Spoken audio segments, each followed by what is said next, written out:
Okay, so this just means fraction exponent. And we're going to see in this chapter, like we might have some fraction exponents, but we may also have some exponents that aren't fractions, like they're back to whole numbers or integers, and that's okay. Here's the most important note for today.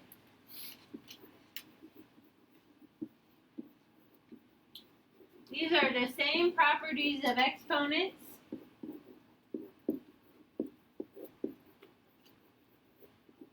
from Algebra 1.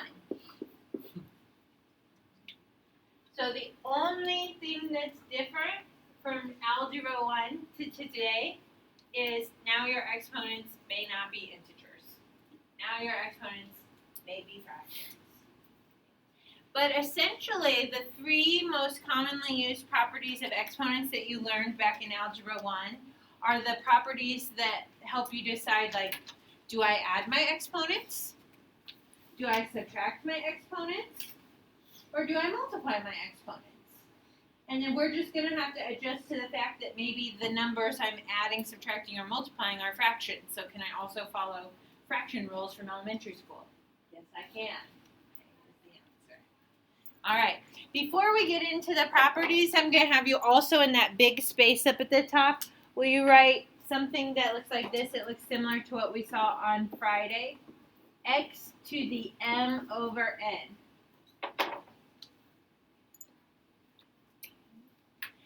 So in this part, I'm just going to clarify real quick a few things about vocabulary. Okay? This x is what we call the base. It's the base of the exponent. It's the thing that's like on the regular line. Okay. The small superscripted value, super meaning above, like Superman flies, right? Okay. The small superscripted value, that's your exponent. And notice in this one, the exponent happens to be a fraction, but we can of course see things that just look like x to the n. Like it could be a nice number up there too.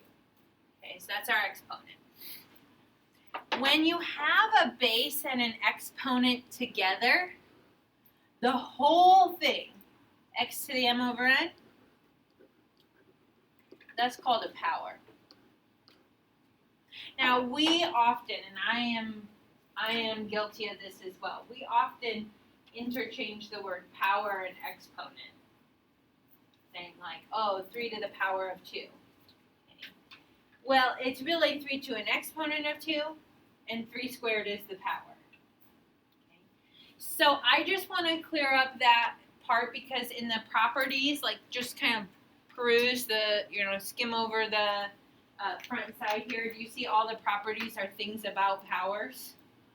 Okay. So we're talking about the whole thing, the base and the exponent. What are we doing with it? And then in the directions for each property, you're going to hear me say things like, keep the base, add the exponents, do that thing. So we need to know what part we're talking about. Okay? Those are the parts of a power. All right, let's start with the first two. And these, I'd say, you really already know. Okay, let's just break up the property's name. Product of powers. So powers are bases with exponents. If you're doing a product of those things, what are you doing? Multiplying them. So when you see two powers that are being multiplied, notice the two examples that I'm providing. They look like powers. They have a base and an exponent multiplied by another base and an exponent. Okay. What do you do with your exponents? Add them together. Add exponents. Keep your base.